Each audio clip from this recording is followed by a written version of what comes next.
Hello my dear students.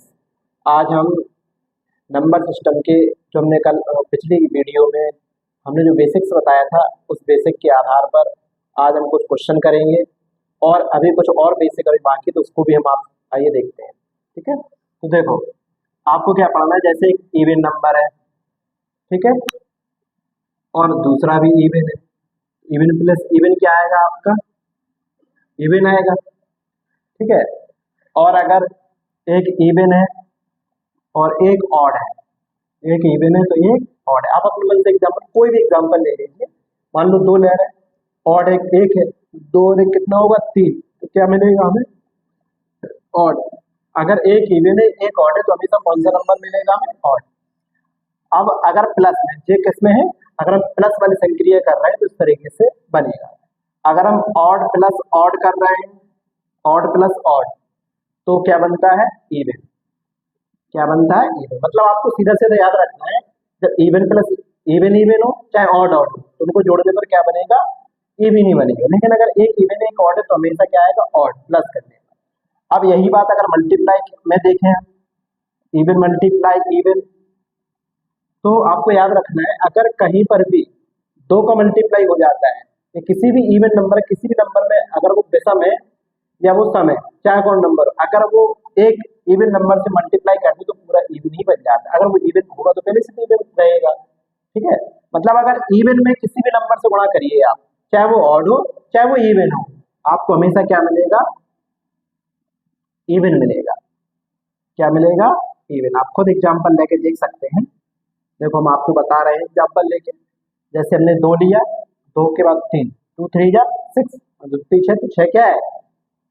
Even number है ना।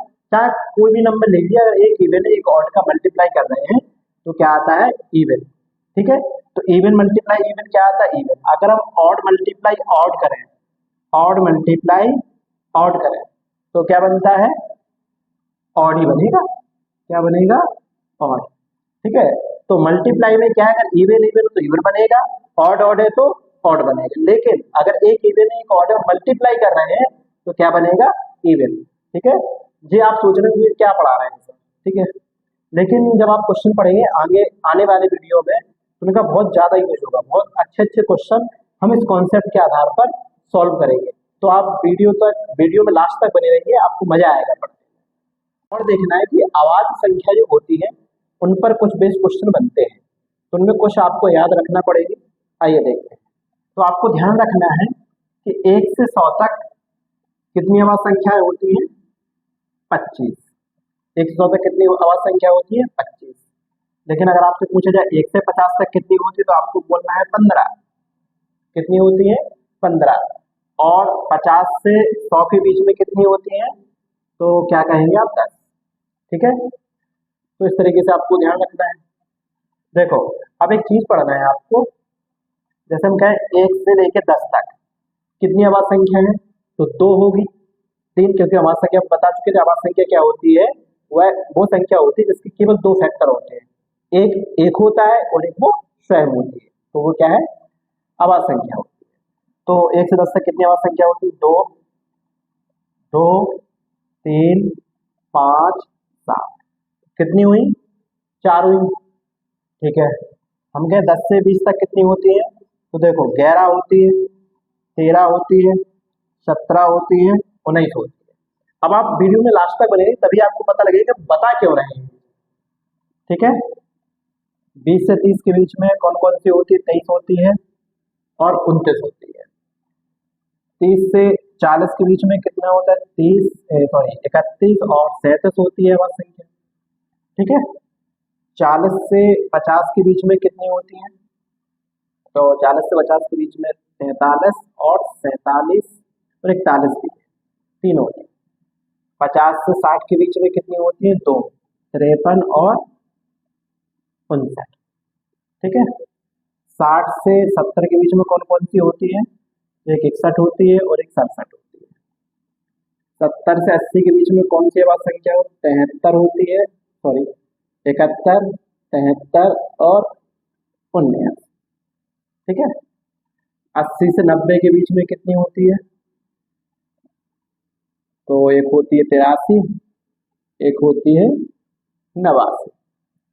ठीक है, 90 100 के बीच में केवल एक आवाज संख्या होती है, उसका 97। ठीक है, तो आपको देखो क्या 1 से 10 तक कितनी आवाज संख्या है? 4। 10 से 20 तक कितनी है? 4। 20 से 30 तक कितनी है? 2। और 30 से 40 के बीच में कितनी है? 2। 40 से 50 के बीच में कितनी है? 3। 50 से 60 के बीच में कितनी है? 2। 60 70 के बीच में कितनी है? 2। 70 80 के बीच में कितनी है? 3। तो आप इस तरीके से याद कर सकते हैं। आप 4 442 232 232 और 1। ठीक है, तो देखो 1 से 10 तक कितनी आवाज संख्या है? 4। 10 से 20 तक कितनी है? 4। 20 से 30 तक कितनी है? 2। 30 से 40 के बीच में कितनी है? 2। 40 से 50 के बीच में कितनी है? 3। 50 60 के बीच में कितनी है? 2। 60 70 के बीच में कितनी है? 2। 70 से 80 के बीच में कितनी है? 3। 80 से 90 के बीच में कितनी है? 2। और 90 100 के बीच में कितनी है? 1। तो आपसे स्पेसिफिकली पूछा जाए तो आप इस तरीके से याद कर सकते हैं 442 232 232 और 1। इस तरीके से आप ट्रिक के माध्यम से इनको याद रख सकते हैं। ठीक है, तो अगर हम आपसे बोले कि सबसे छोटी 2 अंकों की आवाज संख्या कितनी है, सॉरी बड़ी संख्या, सबसे बड़ी संख्या कितनी है 2 अंकों की आवाज? 2 अंकों की सबसे बड़ी आवाज संख्या क्या है? 97। सबसे छोटी क्या है? 2। 2 एक ऐसी संख्या है जो समवी है और अभाज्य है, और 2 के अलावा जितनी भी आवाज संख्या सारी क्या होती है? विषम होती है। ठीक है, तो आप इन चीजों को ध्यान रखना है, आपको क्वेश्चन यूज होगा। ठीक है, आइए हम सवाल को देखते हैं। आपके स्क्रीन पर सवाल आएगा। ठीक है, उस सवाल को कुछ सवाल ऐसे हैं कि आपको कथन पढ़ना है, उस कथन में ये बताना है कि कौन सा कथन सही है। तो देखिए पहला सवाल है, निम्न में कौन सा सही है? निम्नलिखित में से कौन सा सही है? तो क्वेश्चन है, पहला ऑप्शन है, एक परिमेय संख्या का दशमलव प्रसार शांत होता है। ठीक है, पहला ऑप्शन। एक परिमेय संख्या का दशमलव प्रसार अशांत होता है। ठीक है, एक अपरिमेय संख्या का दशमलव प्रसार शांत होगा। चौथा ऑप्शन है, एक अपरिमेय संख्या का दशमलव प्रसार अशांत और अनावर्ती है। तो देखिए पहला ऑप्शन है, एक परिमेय संख्या दशमलव प्रसार, तो कोई भी एक मान लीजिए हमने 1/4 लिया और एक हमने 2/3 लिया। शांत का मतलब क्या होता है कि भाग देने पर दशमलव लगाने संख्या कट जाए, लेकिन एक स्थिति जब बनती है कि दशमलव लगाने पर भी संख्या ना कटे, तो वो क्या होगी? अशांत होगी। तो उन्होंने ये कहना क्या चाहते हैं कि जितनी भी परिमेय संख्या है सारी शांत होती है? ऐसा नहीं, कुछ शांत होगी कुछ अशांत होगी। शांत कौन होती है? यदि जो भी भिन्न लिखी जो भी तुम्हारी परिमेय संख्या लिखी है, अगर वो सरलतम रूप में है तो आपको क्या देखना है कि बटे में 2 आ रहा है या 5 आ रहा है, या 2 और 5 दोनों आ रहे हैं, मतलब 2 और 5 का गुणनखंड के अलावा कुछ भी अगर उसमें भले 2 और 5 भी है और उसमें उसके अलावा और कोई संख्या है तो वो शांत नहीं होती। जैसे देखें हमने लिखा 1/12, 1/12 में क्या है? 2 गुणे 2 गुणे 3। हमने क्या कहा? 2 होना चाहिए, तो 2 तो है लेकिन 3 है साथ, इसलिए ये क्या होगी? परिमेय संख्या है लेकिन ये क्या होगी? अशांत। इसलिए पहला कथन क्या हो गया? गलत हो गया। क्या हो गया? गलत हो गया। अब दूसरा ऑप्शन क्या है? एक परिमेय संख्या दशमलव प्रसार अशांत होगा। ये हमें सत्य नहीं है, कुछ का शांत होता है कुछ का अशांत होता है, इसलिए दूसरा कथन भी गलत हो गया। एक अपरिमेय संख्या का दशमलव प्रसार शांत होता है, ये भी बात बिल्कुल गलत है, क्योंकि शांत और अशांत किसमें होती है? केवल परिमेय संख्या में। और अपरिमेय संख्या में क्या होता है? दशमलव प्रसार रुकता ही नहीं है और कोई रिपीट भी नहीं होता है। ठीक है, तो दशमलव प्रसार इस तरीके से होता है, जैसे मान लो हमने ऐसा लिखा। ठीक है, कोई फिक्स पैटर्न नहीं बनता है इसमें। ठीक है, इस तरीके से चलता जाता। ठीक है, इसमें कोई फिक्स पैटर्न नहीं बनता है। ठीक है, तो इसलिए ये क्या है? तीसरा ऑप्शन भी गलत है। चौथा ऑप्शन क्या है? एक परिमेय संख्या दशमलव प्रसार अशांत, हाँ शांत भी है, और अनावर्ती। अनावर्ती मतलब होता है कोई भी नंबर रिपीट, जैसे 0 एक आ रहा होता है, 00 एक आ रहा होता है, 000 एक आ रहा होता है, कोई भी अंक रिपीट नहीं हो रहा है। ठीक है, इसलिए चौथा ऑप्शन आपका सही होगा। आइए हम दूसरा क्वेश्चन देखते हैं। दूसरा सवाल है, प्रत्येक आवाज संख्या में डैश गुणनखंड होते हैं या होता है? होता है, होते हैं क्यों लिखा? एक है, एक से ज्यादा है, ये आपको देखना है। तो हमने क्या बताया, जैसे कोई भी आवाज संख्या आप उठा लीजिए, तो हमने क्या बताया था आपको? कितने गुणनखंड होते हैं आप खुद बताइए। आवाज संख्या वो होती है जो अपने से और केवल 1 से घटती है, तो कितनी संख्या हुई, क्या हुई? तो आपने कहा बोला सर 2। तो अभाज्य संख्या कितने गुणनखंड होते हैं? 2। इसके मान लो 1 से घटेगा, 2 से घटेगा, 5, 1 से घटेगा, 5 से घटेगा, कितने गुणनखंड हुए? 2। 2 से ज्यादा हो ही नहीं सकते अभाज्य संख्या के गुणनखंड, ठीक है, और 2 से कम भी नहीं होना चाहिए। इसलिए एक ना तो भाज्य ना अभाज्य, इसलिए अभाज्य संख्या कहां से स्टार्ट होती है? 2, क्योंकि अभाज्य संख्या की डेफिनेशन कहती है कि वे संख्याएं जिनके अधिकतम 2 गुणनखंड होते हैं, ठीक है, ना 2 से कम होंगे ना 2 से ज्यादा। 2 से कम होंगे तो ना तो वो अभाज्य होगा ना ही भाज्य होगा, 2 से ज्यादा होंगे तो वो कंपोजिट नंबर होगा, माने भाज्य संख्या होगा, ठीक है। तो कितने गुणनखंड होंगे? 2 होंगे, तो आपका ऑप्शन नंबर सी सही रहेगा। आइए हम तीसरा सवाल देखते हैं। 2 अंकों की एक संख्या 9 है, 2 अंकों की 9 एक अभाज्य संख्या है। 9 क्या है? एक अभाज्य संख्या है। तो a का मान ज्ञात कीजिए। तो आपको 9 से क्या दिख रहा है? 2 अंक है। 9 से क्या दिख रहा है कि 90 से ऊपर होगा जी। तो 90 100 के बीच में हमने कौन सी अभाज्य संख्या बताई है आपको? तो आप बोलेंगे सर आपने 97 बताई है। तो 9 तो लिखा है, तो एक जगह पे कितना आ गया? 7। तो ये बराबर कितना होगा? 7, ठीक है। आइए हम चौथा नंबर सवाल देखते हैं, ठीक है। आप पूरी वीडियो को लास्ट तक देखना, ठीक है। आपको नंबर सिस्टम में ऐसा पढ़ाऊंगा कि आपको दोबारा पढ़ने की जरूरत नहीं पड़ेगी अगर आप रिवीजन करते हैं, ठीक है। 2 अंकों की सबसे बड़ी और सबसे छोटी अभाज्य संख्याओं में बीच का अंतर कितना है? 2 अंकों की सबसे बड़ी और सबसे छोटी, तो आप खुद बताइए 2 अंक की शुरुआत कहां से होती है? 10। तो 10 क्या प्राइम नंबर है? नहीं। 10 के बाद कौन आता है? 11। तो जहां से किसी अंक की शुरुआत होती है वही उतने ही अंक का सबसे छोटा नंबर होता है। इन्होंने कितना पूछा? 2 अंक। 2 अंक कहां शुरू होंगे? 11। 10 से शुरू हो गया, लेकिन 10 प्राइम नंबर नहीं है। 11 से कटेगा और 1 से कटेगा, इसलिए ये प्राइम नंबर है। और 2 अंक का अंत कहां होता है? 99 तक, ठीक है। तो 2 अंक की जो सबसे बड़ी संख्या क्या बताई थी? 97। और 2 अंक की सबसे छोटी संख्या क्या है? 11। तो हमें इसका क्या बताना है? अंतर बताना है। तो 97 में से आप 11 घटाएंगे, कितना बचेगा? 86 बचेगा। कितना बचेगा? 86। आइए हम 5वां नंबर सवाल देखते हैं।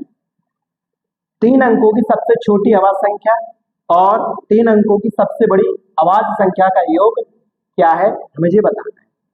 तो देखिए हमने आपको केवल कहां तक बताया? 2 अंक का बताया। तो अब हम आपको बता रहे हैं कि 3 अंक की सबसे छोटी अभाज्य संख्या कितनी होती है? 101 होती है। और 3 अंक की सबसे बड़ी अभाज्य संख्या क्या होती है? 997। हमें इन दोनों का बताना है टोटल। देखिए 7 और 1 8, 9 में 0 जोड़ेंगे तो 9 आएगा, ठीक है। 9 और 1 10, तो कितना आ गया? 1098, ठीक है। तो ये 5वें सवाल का उत्तर है, आपका ऑप्शन नंबर बी राइट है। आइए हम 6वां नंबर सवाल देखते हैं, जो कथन बेस्ड सवाल है। एसएससी में बहुत पूछे जाते हैं ऐसे क्वेश्चन। निम्न में कौन सा कथन सही नहीं है? निम्न में कौन सा कथन सही नहीं है, आपको ये बताना है। इसमें लिखा है एक, ध्यान से पढ़ा करो इन चीजों, कभी कभी आते हुए क्वेश्चन गलत हो जाते हैं आपके। तो उन्होंने क्या कहा? कौन सा कथन सही नहीं है? क्या नहीं है? कौन सा कथन सही नहीं है? तो देखो, एक ना तो अभाज्य ना ही भाज्य, तो आप बताइए सही है या गलत? आप बोलेंगे सर आपने बताया था कि एक ना तो अभाज्य होता है ना ही भाज्य, ठीक है। तो ये क्या है? गलत है। दूसरा क्वेश्चन क्या है? मतलब अपना ऑप्शन क्या बताना है? गलत वाला बताना है, तो सही कथन है।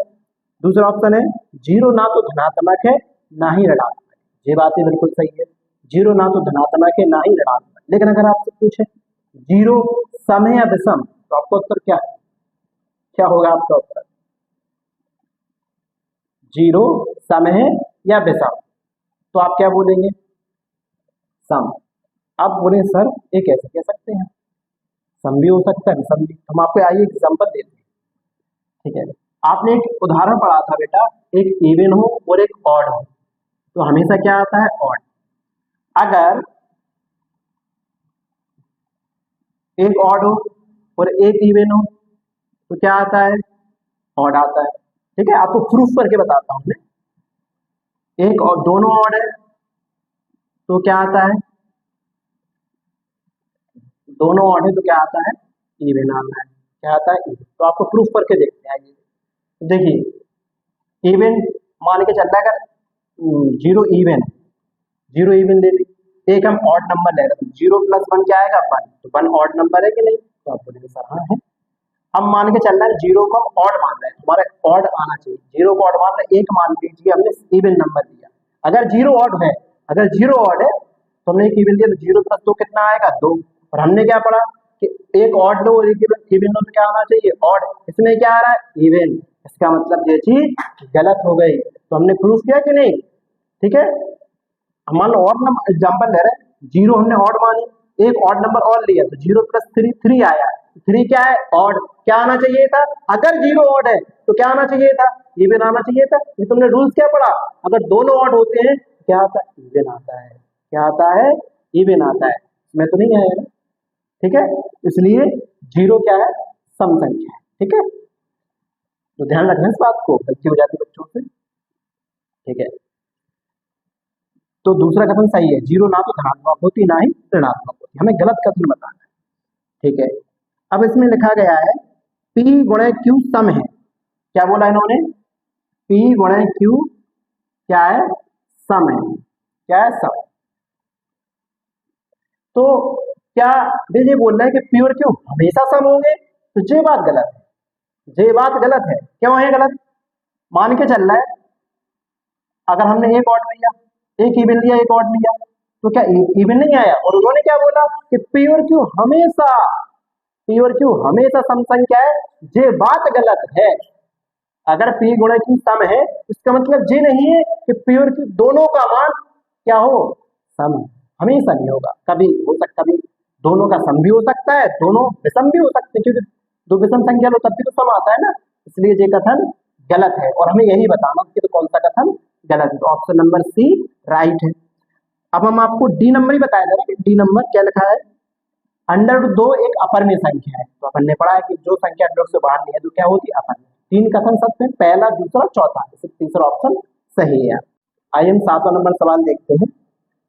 इसमें लिखा है ए और बी अभाज्य संख्याएं हैं, तो निम्नलिखित में ए और बी का योग नहीं हो सकता है। ए और बी का योग नहीं हो सकता है जहां ए और बी भिन्न अभाज्य संख्या है। तो ये सवाल में आपको ऑप्शन की हेल्प लेना पड़ेगा। किसकी हेल्प लेना पड़ेगा, ऑप्शन की। ऑप्शन क्या है, आपको ये बताना कौन सा ए और बी का योग नहीं हो सकता है। तो पहला ऑप्शन आपका है 6, ठीक है। तो हमारी आवाज संख्या अगर 6 है तो एक अंक की होगी। अगर हमें 6 बनाना है तो आवाज संख्या कहां से स्टार्ट होती है, 2, 2 के बाद 3, 3 के बाद 5, 5 के बाद 7, ठीक है। तो आप इनको जोड़ के देखिए, दो कोई भी दो उठा लीजिए आप, दो अलग अलग, 2 और 3 5, 2 और 3 5, 3 और 5 8, 5 और 7 12। तो आपको अगर हमने दो अंक की संख्या ली है तो कहीं 6 आया, क्योंकि 6 तभी आएगा जब एक अंक की लेंगे, दोनों एक अंक की जोड़ेंगे तभी तो एक अंक की संख्या बनेगी। इसलिए यही ऑप्शन सही नहीं है, ठीक है। यही ऑप्शन सही नहीं है, क्योंकि यही से पूछ रहे थे ए और बी का योग क्या नहीं हो सकता है, तो 6 नहीं हो सकता है। अब कहें सर आपने तो बोल दिया, अब दूसरा ऑप्शन कैसे हटाएंगे, तो देखो दूसरे ऑप्शन में आपका लिखा है 10, कितना लिखा है 10। तो 10 कैसे बनेगा, या तो वो संख्या, देखो हम दो अंक की इसमें ले नहीं सकते हैं, दो अंक की संख्या क्यों नहीं ले सकते, दो अंक की संख्या इसमें नहीं लिख सकते। अगर दो अंक की शुरुआत कहां से होती है, 11 से। तो अगर 11 ले लेंगे तो एक नंबर 11 होंगे, तो दूसरा नंबर क्या लेंगे आप, क्योंकि उन्होंने क्या बोला है ए और बी अभाज्य संख्या। तो अभाज्य संख्या स्टार्ट कहां से होती है, 2 से स्टार्ट होती है। सर नहीं, आप बोलोगे सर आप 10 ले लीजिए, आप 11 ले लीजिए, 11 ले लेंगे तो 10 कैसे आएगा, क्योंकि ऑप्शन में क्या है, ऑप्शन में क्या है आपका 10 है। तो देखो 3 और 7 10 आ जाएगा। देखो आप अगर ए और बी अलग अलग ले रहे हैं तो 3 और 7 10 आ सकता है, ठीक है। 3 और 7 10 हो गया, क्योंकि उन्होंने कहा ए और बी का योग क्या नहीं हो सकता है, तो 10 हो सकता है, 7 भी हो सकता है, लेकिन 10 भी सही, ठीक है। दूसरा ऑप्शन क्या है 28। तो 28 कब बनेगा, जब दो, या तो हम दो अंक की संख्या लें, ठीक है, दोनों दो अंक की संख्या जोड़ेंगे तभी 28 आएगा। क्योंकि अगर हम एक भाज्य भी ले, एक अभाज्य एक अंक की ले लें तब भी 28 आ सकता है। लेकिन देखिए यार 28 इनको कैसे आएगा, हम 7 के बाद अगर हम 11 ले रहे हैं, ठीक है, और हमें 20 से ऊपर जाना नहीं है, क्योंकि 21 ले लेंगे, ठीक है, 28 से ऊपर जाना नहीं है आपको, तो 21 तक जाएंगे, 23 तक, ठीक है। तो 23 अगर लेंगे तो 23 5 ऐड करो 28 हो जाएगा, 21 में 7 ऐड करोगे तो 20 मतलब 28 आ सकता है, ठीक है। एक नंबर और बचा हुआ है 14। 14 कैसे आएगा, तो आप देखें 3 और 11 को जोड़ दो कितना आएगा 14। तो 3 स्थिति आपकी क्या हो रही है, सत्य हो रही है, लेकिन एक ऐसी सत्य नहीं हो रही 6 वाली। तो आइए 8वां नंबर सवाल देखते हैं। यदि n एक प्राकृतिक संख्या, n क्या है, प्राकृतिक संख्या, प्राकृतिक संख्या स्टार्ट कहां से होती है, 1 से स्टार्ट होती है, ठीक है। तो √n है, मैंने क्या लगा दिया, n अगर प्राकृतिक संख्या तो √n का मान क्या होगा। तो बोल रहे हैं कि हमेशा एक प्राकृतिक संख्या होगी, हमेशा एक क्या होगी, प्राकृतिक संख्या होगी, तो क्या जगह सत्य है हमेशा।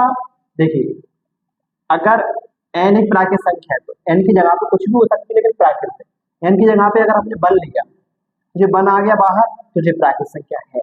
लेकिन अगर हमने 2 लिया, n का मान 2 लिया, √2 से बाहर आ जाएगा, नहीं आ पाएगा। तो √2 के बाहर नहीं आ पाएगा तो फिर क्या बन जाएगी, अपरिमेय संख्या। क्या बन जाएगी, अपरिमेय संख्या। तो ये कंडीशन हमेशा, तो कभी प्राकृतिक होगा कभी प्राकृतिक नहीं होगा, हमेशा सत्य नहीं बनेगी। तो पहला ऑप्शन गलत है, ठीक है। हमें बताना है कि कौन सा कथन सही है इसमें, ठीक है।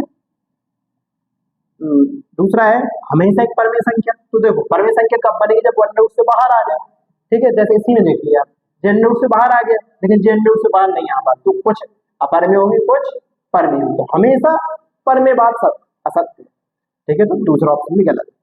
उन्होंने लिखा हमेशा एक अपरमेय संख्या, तो ये भी बात गलत है। क्यों है, तो आप देखिए 2 √2 से बाहर नहीं कर पाते, अगर हम और संख्या ने मान लो, यदि जगह पे 4 तो ये भी तो बाहर आ गया, 2 एक भी तो बाहर आ सकता है √2 से, तो ये क्या बन जाएगी, परमेय। वो क्या बोल रहा है, हमेशा, हमेशा बात सत्य नहीं। इसमें एक बात सत्य हो सकती है, चौथा ऑप्शन, उसमें क्या लिखा, अब तीसरा ऑप्शन गलत, 3 ऑप्शन अगर अपने सही गलत है तो चौथा ऑप्शन अपने आप सही हो जाएगा। उन्होंने बोला n एक प्राकृतिक संख्या होगी, तो देखो अगर √2 से बाहर आ जाए, अगर आप कोई भी बटे वाली संख्या लिखी तो साफ साफ बोला कि n एक प्राकृतिक संख्या है, तो अगर √2 के अंदर संख्या अगर √2 से बाहर आ प्राकृतिक बनेगी, √2 से बाहर नहीं है तो अपरिमेय बनेगी। तो क्या है इसमें ऑप्शन, या तो एक प्राकृतिक संख्या या एक अपरिमेय संख्या, इसलिए option number D is right. आइए हम 9वां क्वेश्चन देखते हैं, जो थोड़ा बहुत अच्छा क्वेश्चन है, अगर आपने थोड़ी सी शब्द का ध्यान नहीं दिया। 2 पूर्णांकों पी और क्यू ब्रैकेट दोनों 1 से बड़े हैं, जो कि सापेक्षता अभाज्य, सापेक्षता अभाज्य, सापेक्ष अभाज्य का मतलब होता है को प्राइम नंबर। क्या होता है, को प्राइम नंबर, ठीक है। के संदर्भ में सापेक्ष अभाज्य मतलब आप हिंदी में समझे तो सहअभाज्य, और इंग्लिश में सापेक्ष अभाज्य को लिखते हैं रिलेटिव नंबर। तो आप कंफ्यूज मत होना, आप सोचेंगे ये क्या होता है, तुमने पढ़ाई, हम आपको बता दें आपकी जानकारी के लिए, सापेक्षता अभाज्य संख्या का मतलब होता है सहअभाज्य संख्या, ठीक है। निम्नलिखित कथनों पर विचार करें। पहला है पी और क्यू दोनों अभाज्य संख्या हो सकती है। दूसरा ऑप्शन है पी और क्यू दोनों भाज्य संख्या हो सकती है। तीसरा ऑप्शन है पी और क्यू में से एक अभाज्य होगी और दूसरी भाज्य हो सकती है। तो ऑप्शन है आपको केवल 1 और 2, केवल 2 और 3, केवल 1 और 3, केवल 1 2 3। तो हम आपको जब बेसिक पढ़ा रहे थे तो हमने आपको बताया था को प्राइम नंबर। हमने ये बोला था कि को प्राइम का मतलब ये नहीं कि दोनों प्राइम नंबर हो या दोनों कंपोजिट नंबर हो, ठीक है, ये नहीं होता है इसका मतलब। को प्राइम का मतलब होता है कि आपस में उनका डिवाइड नहीं होता है, डिवीजन नहीं होता है। और क्या होता है उसमें कि अगर हम उसका एचसीएफ लें को प्राइम में, हमेशा एचसीएफ 1 आता है। कितना आता है, 1। तो वो दोनों प्राइम नंबर भी हो सकते हैं, वो दोनों कंपोजिट नंबर भी हो सकते हैं, दोनों भाज्य संख्या हो सकती है, दोनों अभाज्य संख्या हो सकती है, एक अभाज्य हो सकती है और एक भाज्य हो सकती है। देखो पहले कथन में यही तो लिखा, प्योर की दोनों अभाज्य संख्या हो सकती है। जैसे मान लो हमने लिया 5 और 11, हमें क्या बताना है कि क्या है, कोई भी नंबर लीजिए, 5 11 लीजिए, 2 3 लीजिए, ठीक है। आप दोनों प्राइम नंबर, पहला कथन सत्य करना है ना हमें, 2 3 लीजिए, आप 3 और 5 लीजिए। तो आप बताइए इनमें अगर हम ऐसे तो बन ही आएगा, तो ये आपस में रिलेटिवली प्राइम नंबर है, तो दोनों प्राइम नंबर भी हो सकती है अगर वो सहअभाज्य संख्या है। और दूसरा कथन क्या है, प्योर की दोनों भाज्य संख्या हो सकती है। तो ये बात भी बिल्कुल सत्य है। जैसे मान लीजिए हमने 4 और 9 ले लिया, 4 और 9 ले लिया, तो अब बताइए दोनों क्या दोनों ये प्राइम नंबर है? नहीं है ना, दोनों क्या है? आवाज संख्या है, कंपोजिट नंबर है। तो इनका अगर एचसीएफ तो कितना आएगा? 1। तो ये आपस में क्या है? को prime number, relatively prime number, सापेक्षता आवाज संख्या।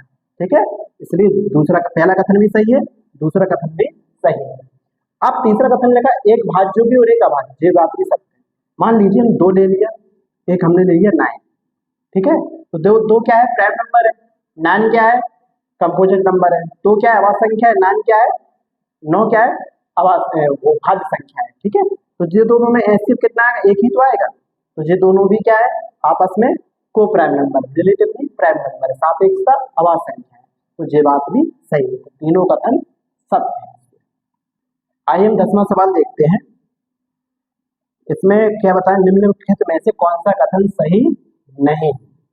तो पहला कथन पढ़ते हैं, 2 से अधिक 2 आवाज संख्याओं का अंतर, 2 से अधिक 2 आवाज संख्याओं का अंतर 2 से विभाज्य होता है, पहला कथन।